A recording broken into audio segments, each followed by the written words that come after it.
The wreckage stretched for miles in every direction, twisted metal and shattered glass floating in the silence of space. Danny Reeves pulled his aging cargo hauler closer to what remained of the mining station, his instruments showing the same empty readings they had for the past 3 days.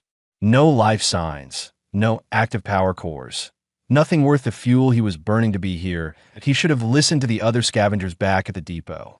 They all said this place was cursed, that the energy readings were wrong somehow, that ships disappeared near the ruins. But Danny needed parts desperately, and beggars could not afford to be choosers. His hauler was held together by hope and spare wire at this point. The station had been caught between two alien empires fighting over territory. Neither side claimed responsibility for its destruction, and neither side cared enough to clean up the mess. That made it perfect for someone like Danny. Assuming he could find anything useful before his oxygen ran low, he suited up and crossed through the airlock into the debris field. His boots mag-locked to a piece of hull plating as he made his way deeper into the ruins. The storage bays were his target. Mining stations always kept spare parts there, and if he was lucky, some of them might fit his hauler's ancient systems. The first 2 bays were completely destroyed, their contents scattered across space or melted beyond recognition. Danny checked his oxygen gauge and decided to try one more before heading back. Bay 3 looked more intact than the others. Its massive doors still partially closed. He squeezed through the gap and activated his suit lights. The bay was a mess of fallen shelving units and storage containers, but it was enclosed enough that some items might have survived.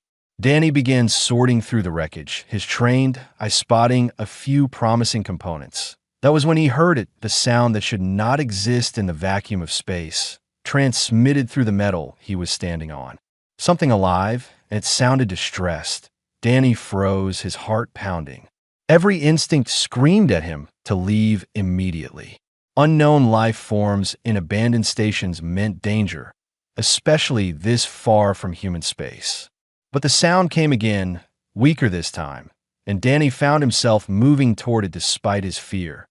Behind a collapsed shelving unit, wedged under a fallen support beam, something moved. Danny aimed his light at it and stopped breathing. The creature was small, maybe the size of a house cat, with scales that shimmered between blue and silver. It had 4 legs ending in tiny claws, wings folded tight against its body, and a long tail wrapped around itself. The head was distinctly reptilian, with a short snout and eyes that reflected his light with an inner glow. A dragon. Danny had never seen one in person, but he had seen enough GalaxyNet footage to recognize the species. They were dangerous, territorial, and existed far beyond human-controlled space. What was a hatchling doing here, trapped in the ruins of a human mining station? The creature made that sound again, a pitiful chirp that seemed to come from its chest. It was clearly injured, one wing bent at an odd angle, and judging by how thin it looked, it was starving. Danny knew he should leave. Dragons were protected by treaties older than human space travel. Getting involved with one, especially a juvenile, could bring down consequences he could not imagine. The smart thing to do was walk away and pretend he never saw it. The hatchling's eyes met his through his helmet visor. They were intelligent eyes, far too aware for any animal. They held pain and fear, but also a desperate kind of hope. Danny cursed under his breath and started moving the debris. The support beam was lighter in 0 gravity, but still took effort to shift it enough for the creature to crawl free. The hatchling stumbled as soon as it was clear, too weak to stand properly. Danny caught it on instinct, feeling the warmth of its body through his gloves. Back in his ship, Danny stared at the creature, now curled up in a corner of his cargo bay. He had rigged up a temporary enclosure using cargo netting and managed to equalize the pressure so he could remove his helmet. The air was stale but breathable. The hatchling watched him with those unervingly intelligent eyes. Danny pulled out one of his protein ration bars, broke off a piece, and held it out carefully. The creature sniffed it, then snatched it from his hand with surprising speed, devouring it in seconds. Danny offered another piece. And another. The hatchling ate 5 ration bars before finally settling down, its scales pulsing with a faint internal light that Danny interpreted as contentment. Just for a few days, Danny told it, though he had no idea if it could understand him. Just until you're strong enough to survive on your own. The creature made a small chirping sound, almost like a response. Danny ran a hand over his face, exhaustion finally catching up with him. He had come here looking for parts to fix his ship. Instead, he had found something infinitely more complicated. Somewhere across the galaxy, someone was probably looking for this creature. Someone powerful and dangerous, but that was a problem for tomorrow. Tonight, he had a tiny dragon to keep alive, and only enough rations left to last them both maybe 2 weeks if he was careful. The hatchling chirped again, softer this time, and Danny felt something in his chest tighten. He had been alone for so long, drifting between stations with no one waiting for him anywhere. This creature was just as alone as he was, just as lost. "Yeah," he said quietly. "I know how that feels." The hatchling's eyes drifted closed, finally feeling safe enough to sleep. Danny settled against the wall nearby, close enough to help if needed, but far enough to give the creature space. His rational mind told him this was a mistake that would probably get him killed. But his heart, the part of him that had kept him human despite years of isolation. 5 days had passed since Danny found the creature, and his entire routine had changed. He woke to the sound of small chirps from the cargo bay, a sound he had started calling Pip in his head because it reminded him of Bird from Earth documentaries. The name stuck, and soon he was using it out loud. Pip was healing faster than seemed possible. The bent wing had straightened itself within 2 days, and the hatchling had gained noticeable weight despite Danny rationing the food carefully between them. The scales glowed brighter now, shifting colors based on what Danny guessed was mood. Blue when calm, greenish when curious, and a warm amber when content. Danny had given up on the salvage operation. Every day, he told himself he would finish repairs and leave, and every day, he found another excuse to stay. Pip needed more time to heal. The parts he found were not quite right. One more day would not hurt. The truth was simpler and more complicated. He did not want to leave. Each morning, Danny would share breakfast with Pip, the hatchling perched on a storage crate while Danny sat cross-legged on the deck. He would talk about everything and nothing, about the colonies he had visited, the cargo runs that went wrong, the family he lost when their settlement failed 15 years ago. Pip listened. Not the way an animal listens, but really listened.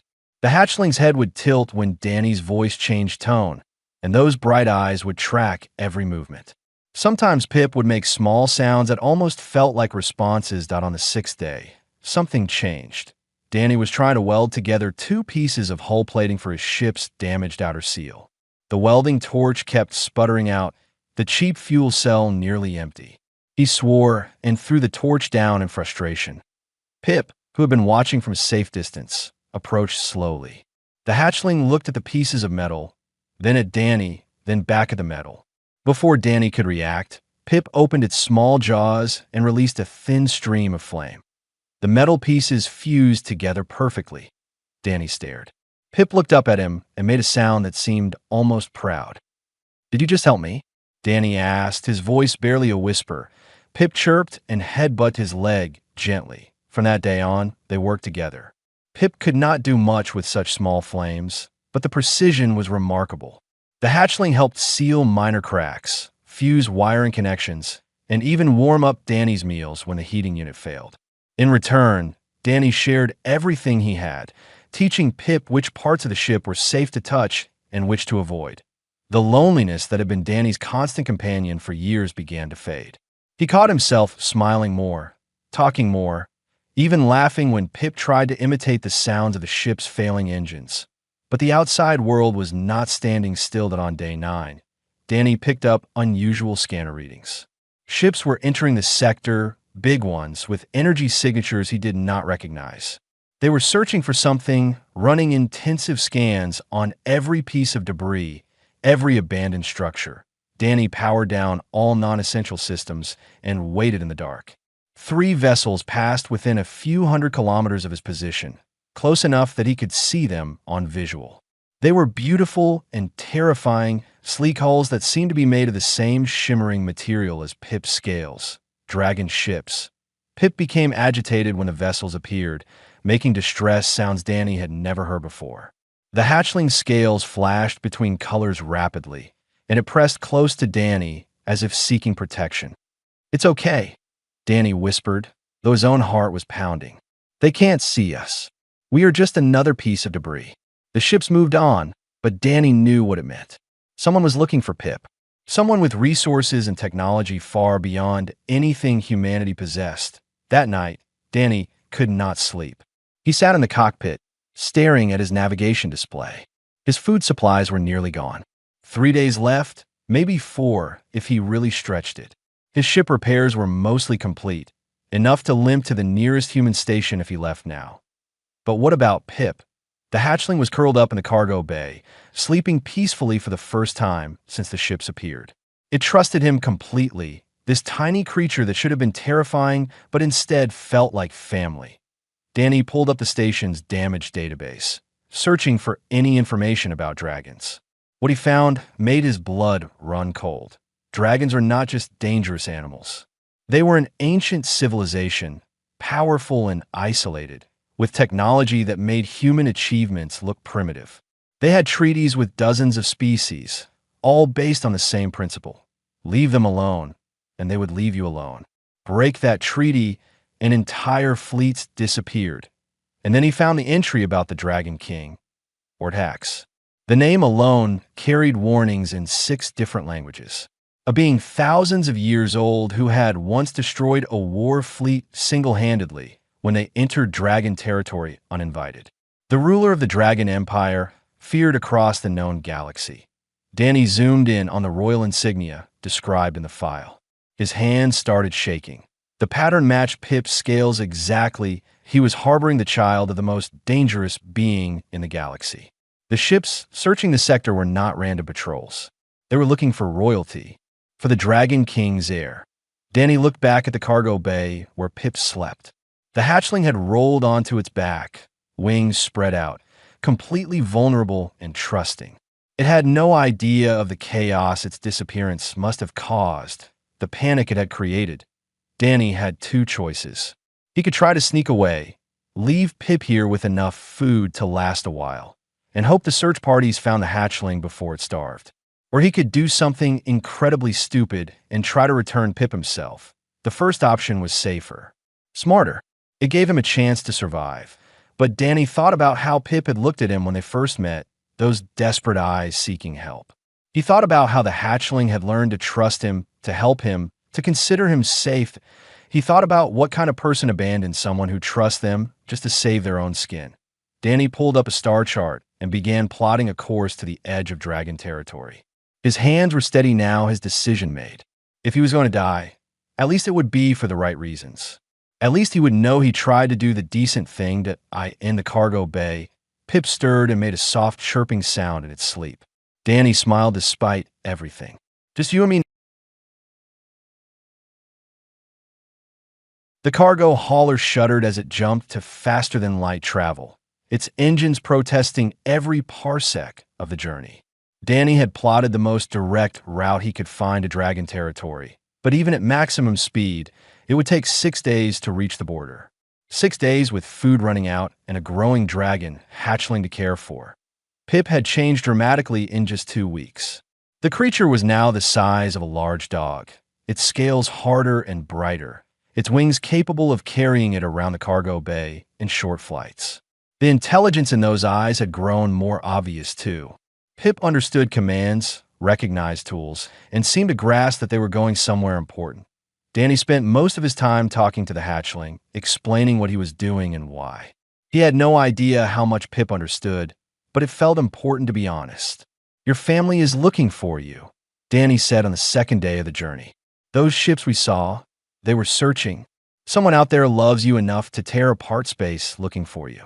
Pip tilted its head, scales shifting to a curious green. "I am taking you back to them. It is the right thing to do, even if it scares me." Danny paused, choosing his words carefully. "They might not understand that I was trying to help. They might think I took you on purpose. But I need you to know that I would never hurt you. You have been the best thing to happen to me in a long time." The hatchling moved closer and pressed its head against Danny's chest. The gesture was so clearly affectionate that Danny felt his throat tighten. He wrapped his arms around Pip, careful of the wings, and held on for a moment longer than necessary. On the third day, they picked up broadcasts on the emergency channels. Danny's translation software struggled with some of the languages, but the message was clear enough across all of them. The Dragon King had issued an ultimatum to humanity. 3 human colonies in the outer sectors have been surrounded by dragon warships. No one was allowed in or out. Ortax demanded the return of his child, and he was holding thousands of humans as collateral until the hatchling was found. The deadline was 10 days. Danny felt sick. He had been so focused on Pip's immediate needs that he had not considered the larger consequences. Thousands of people were trapped, their lives hanging in the balance, because he had decided to help a creature in need. "This is my fault," he whispered. Pip made a distressed sound and butted against his hand. Danny forced himself to think clearly. He was already on course for dragon territory. He just needed to get there faster, get past their defenses, and somehow convince them that this was all a misunderstanding. Simple. Absolutely impossible. But simple that he rerouted power from life support to the engines, accepting colder temperatures and thinner air in exchange for speed. Pip seemed unbothered by the changes, the hatchling's internal heat actually helping warm the cabin. On the 4th day, they crossed into disputed space, the buffer zone between human and dragon territories. Danny's sensors immediately lit up with warnings. Ships everywhere, both human and dragon, facing off in a tense standoff. A human patrol vessel hailed him. Danny considered ignoring it, but that would only make things worse. He accepted the connection. "Cargo hauler, identify yourself and state your business in this sector," a tired voice demanded. "This is Danny Reeves, independent hauler. I am heading to dragon territory." Silence. "Then, are you insane? They're shooting anything that gets close to the border." "I know, but I have something they want. Something important. Unless you have the Dragon King's missing kid in your cargo bay, I suggest you turn around before you get yourself killed." Danny swallowed hard. "What if I did?" More silence. When the voice came back, it was sharp with tension. "Say that again." "I found a dragon hatchling 2 weeks ago, trapped in the ruins of Mining Station 17. I have been caring for it. I am bringing it back." The comm line exploded with multiple voices talking over each other. Command was shouted. Danny's ship was suddenly surrounded by human vessels, all weapons trained on him. "You're going to power down your ship right now and prepare to be boarded," the original voice commanded. "If you really have the hatchling, command needs to handle this immediately." "No," Danny said firmly. "Every minute we waste is a minute those colonies stay under threat. I'm going through, with or without your permission. We cannot let you do that. You could be lying. This could be a trick." Danny made a decision that was either brilliant or suicidal. He activated his external cameras and pointed one at the cargo bay, where Pip was clearly visible, scales glowing bright in the dim light. The hatchling looked directly at the camera and chirped. Every ship around him went silent. "Let him through," a new voice said over the comm, heavy with authority. "Clear a path to the border. Now, sir, the dragons will destroy him the moment he crosses. That is his choice to make. But if he is telling the truth, he might be the only thing standing between us and a war we cannot win. Let him through." The human ships pulled back, creating a corridor of empty space leading to the border. Danny took a deep breath and pushed his engines to maximum. "Thank you," he said over the comm. "Good luck, hauler. You are either the bravest person I have ever met or the dumbest. Either way, I hope you make it."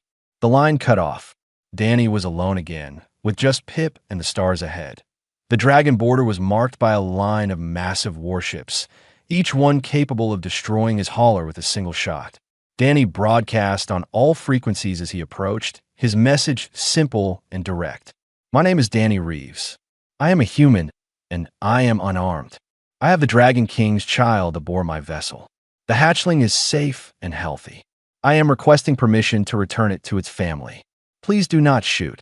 He repeated the message 3 times. On the 4th repetition, his ship was seized by invisible forces.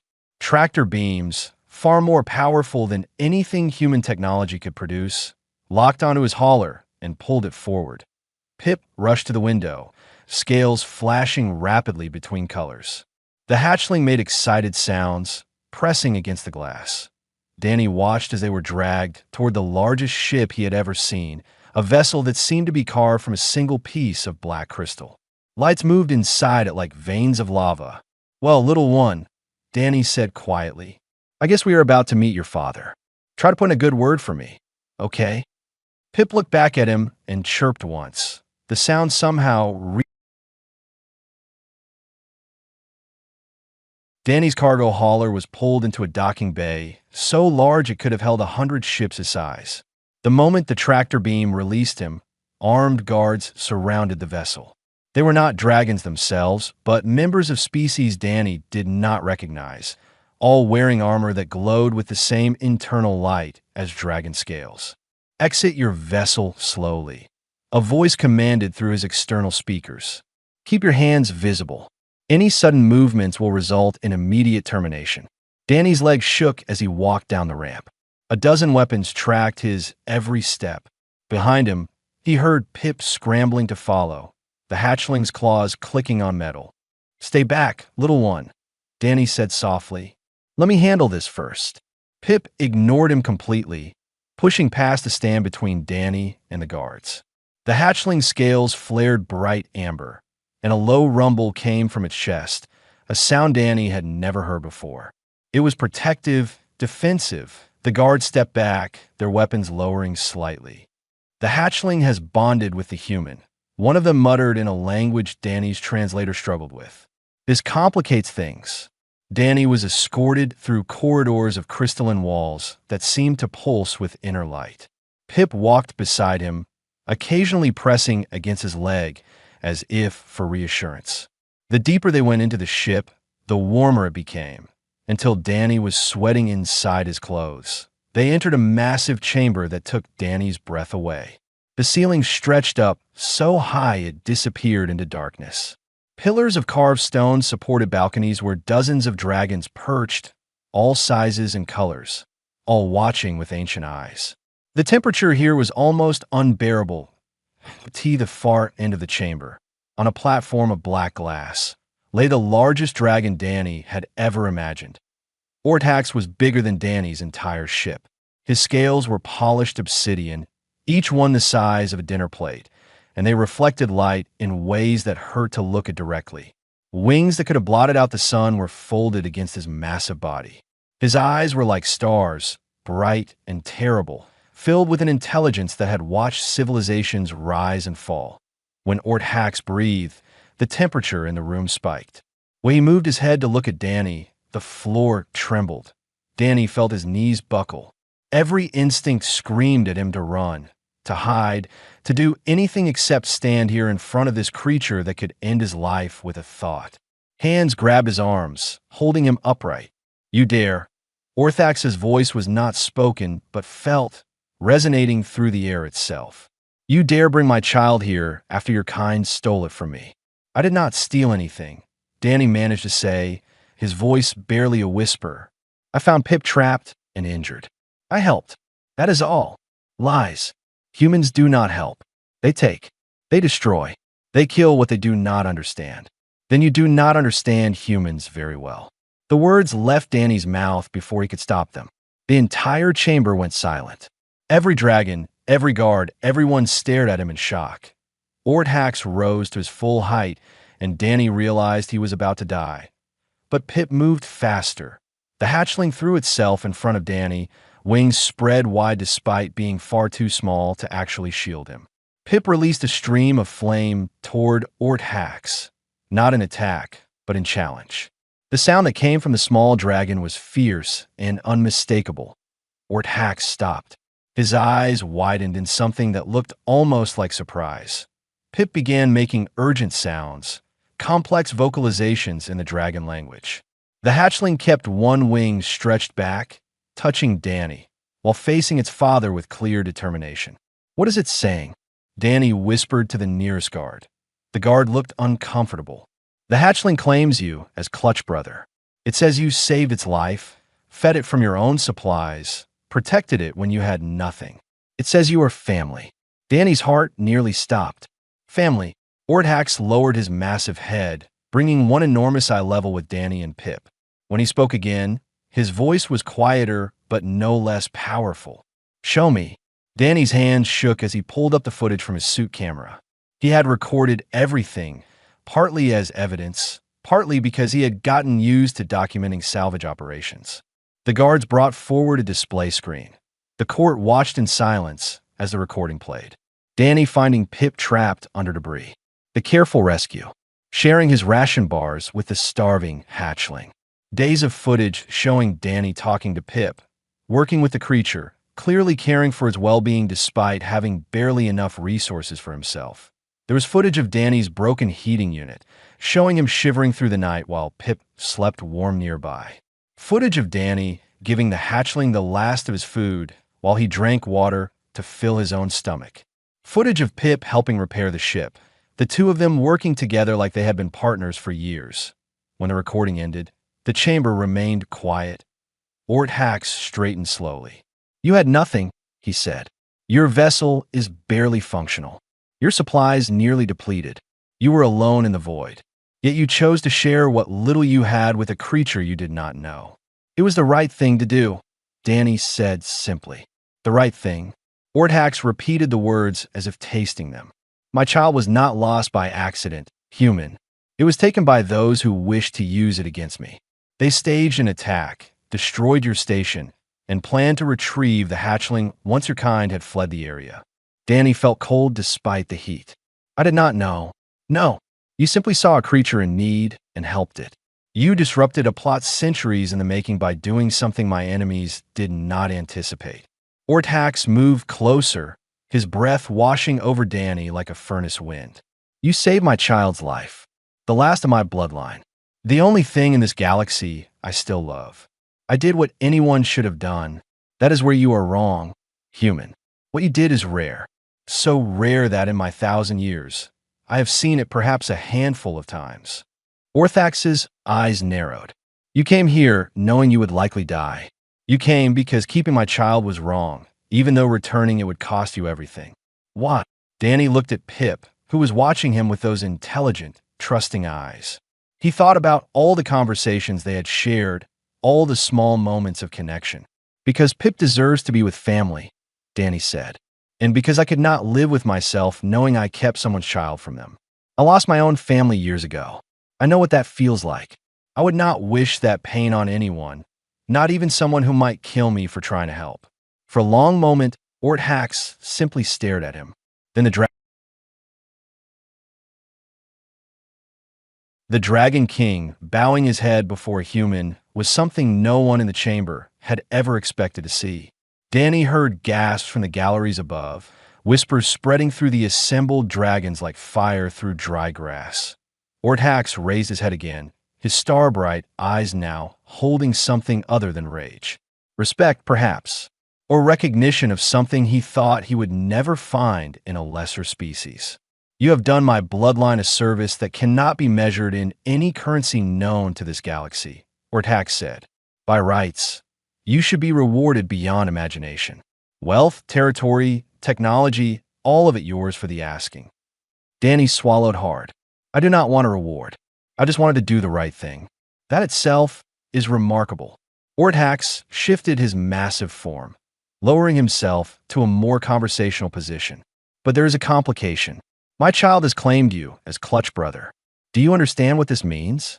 The guards said it means family. It means more than that. In dragon culture, the clutch brother bond is sacred. One who saves a hatchling and nurtures it becomes part of the family, responsible for that hatchling's well-being until it reaches maturity. The bond cannot be broken without dishonoring both parties. Danny looked down at Pip, who was now sitting at his feet, tail wrapped around his leg. I would never dishonor Pip. Then you face a choice, human. You may return to your kind with riches and my eternal gratitude. But the bond will be severed, and my child will feel that loss for the rest of its life.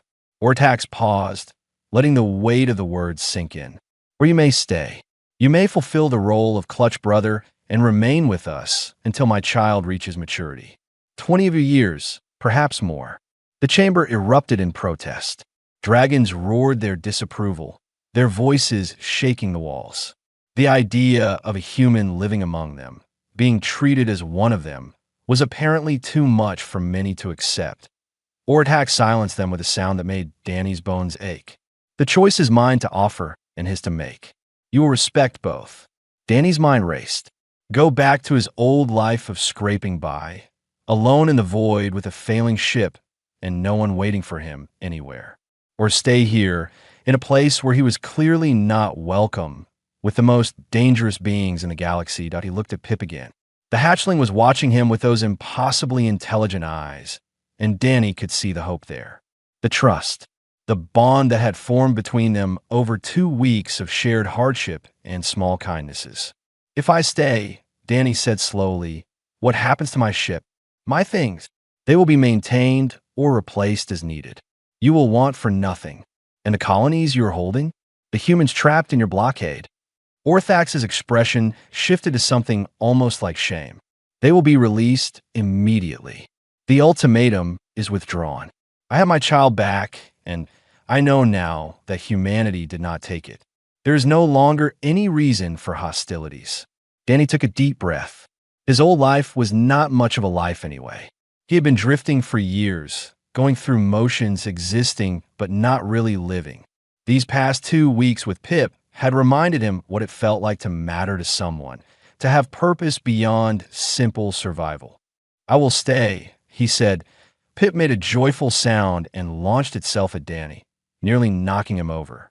The hatchling's scales glowed brilliant gold, a color Danny had never seen before. He caught Pip and held on, feeling the creature's happiness through every trembling vibration of its body. Ordhax watched them for a long moment. You surprised me, human. Most would choose wealth over responsibility. My name is Danny, and I already told you, you do not understand humans very well. Something that might have been amusement flickered in the Dragon King's eyes. Perhaps not, but I am willing to learn if you are willing to teach. The following days passed in a blur of new experiences. Danny was given quarters in the palace, rooms carved from crystal that caught light in impossible ways. They were far too large for him and uncomfortably hot, but he adapted. Pip stayed with him constantly, sleeping curled around him at night, following him through the corridors during the day. The other dragons kept their distance, watching with suspicion and curiosity in equal measure. Danny did not blame them. He was an outsider in every possible way, a fragile creature that could barely survive in their environment without assistance. But slowly, things began to change. Danny helped in small ways. He fixed equipment that the dragons found too delicate to handle with their massive claws. He offered suggestions for problems from a completely different perspective. He made Pip laugh, something the court had apparently never heard before, a sound of pure childish joy. Ordhax observed it all. The Dragon King spent hours talking with Danny, asking questions about human culture, human thinking, human compassion. Why Danny had helped when it benefited him nothing. Why humans bonded with creatures different from themselves. Why they chose kindness when cruelty was easier. Danny answered honestly, explaining that not all humans were good, just as he imagined not all dragons were. But that most people, given the choice, wanted to help rather than harm. They wanted connection rather than isolation. They wanted to matter to someone. We are fragile, Danny explained one evening while Pip practiced flying between the palace spires. We know we are small and weak compared to most species in the galaxy. So we hold on to each other. We find strength in bonds, in family, in choosing to care about others even when it is hard. And that is what makes you strong, Orthax said quietly. Not your technology or your numbers, but this. He gestured to where Pip was showing off for Danny, doing aerial loops and clearly expecting praise. Good job, Pip, Danny called, and the hatchling's scales flashed with pride. Orthax made a sound that might have been a sigh. I spent centuries believing that power was enough. That fear ensured safety. But watching my child with you, I see something I lost long ago. What is that? Joy. Simple, uncomplicated joy. The Dragon King looked at Danny with those ancient eyes. You gave my child something I could not, despite all my power. You gave it happiness. Danny felt his throat tighten. Pip gave me something too. Purpose. A reason to keep going. Then perhaps this bond serves you both. That night, Orthax made an announcement to the assembled court. The human Danny Reeves was to be recognized as clutch brother to the royal heir. He was under the protection of the Dragon King himself. Any who harmed him would face Orthax's personal wrath. More importantly, Orthax declared that any human who showed such compassion to dragonkind would be granted safe passage through dragon space. It was a small gesture in the scope of galactic politics, but it was a beginning. Danny stood beside Pip during the announcement, the hatchling's wing draped over his shoulders. He thought about the cargo hauler gathering dust in the docking bay. 3 months had passed since Danny chose to stay, and the palace had become something unexpected. Home, he woke each morning to Pip curled around him, the dragon now large enough that its body covered most of the oversized bed. The hatchling had grown at an astonishing rate, already the size of a horse, with scales that shifted through colors like living rainbows. But despite the size, Pip was still young, still playful, still finding joy in the simplest things. Danny had established a routine. Mornings were for Pip's lessons with the dragon tutors, learning history and language and the complex politics of their civilization. Danny attended these sessions, both to support Pip and because he found the information fascinating. The tutors had stopped treating him like an unwelcome intrusion and started actually answering his questions. Afternoons were for flying practice. Pip would soar through the palace spires while Danny watched from the balconies, his heart in his throat every time the young dragon attempted a difficult maneuver. But Pip was a natural, moving through the air with grace that seemed impossible for something so large. Evenings belonged to just the two of them. They would sit in Danny's quarters, and he would tell stories about Earth, about the family he lost, about the small, beautiful things he remembered from his childhood. Pip listened to every word, sometimes resting its massive head in Danny's lap, a gesture of trust and affection that never failed to move him. Orthax joined them sometimes. The Dragon King had become less fearsome to Danny over time, though no less impressive. They talked about philosophy, about the nature of power and responsibility, about what it meant to be a leader. Danny offered perspectives that Orthax had never considered, and the ancient dragon actually listened. "You have changed, my child," Orthax said one evening. Pip laughs now, shows mercy, questions orders instead of simply obeying.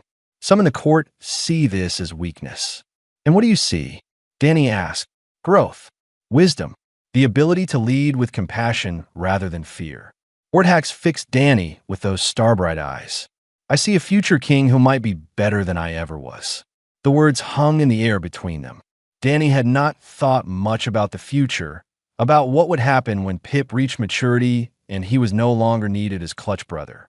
The idea of leaving felt wrong now, but staying forever seemed impossible. "What happens when Pip is grown?" Danny asked quietly. "That is Pip's choice to make, not mine. The bond between you is real. It will not simply disappear because 20 years have passed." Orthax shifted his massive bulk, his voice carrying something that sounded almost like hope. "Perhaps you will choose to stay. Perhaps my child will have both a father and a clutch brother to help guide it.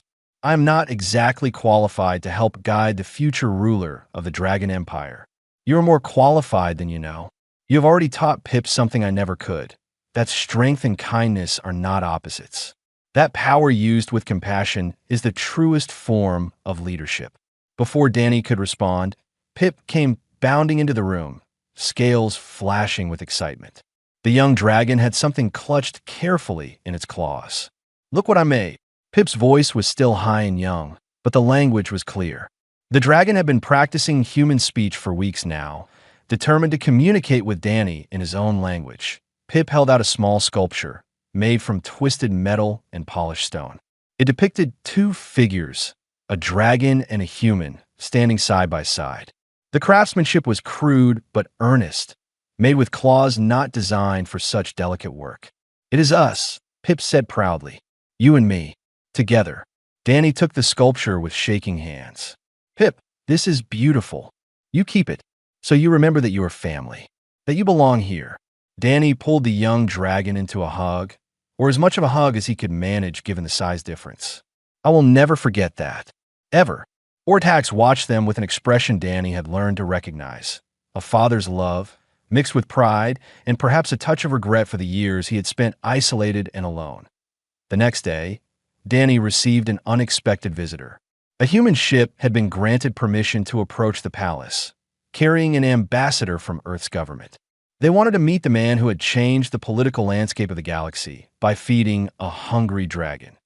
Danny met with the ambassador in one of the formal receiving rooms, feeling profoundly out of place in the ceremonial robes the court had insisted he wear. The ambassador, a stern woman named Director Hayes, looked at him with undisguised curiosity. "You are aware that you have become something of a legend among humans," she said. "The scavenger who befriended a dragon king. Stories are being told about you in every colony. I just did what felt right. That simple act has opened doors we thought would remain closed forever. Dragon space is no longer completely forbidden. Cultural exchanges are being discussed. Scientific cooperation.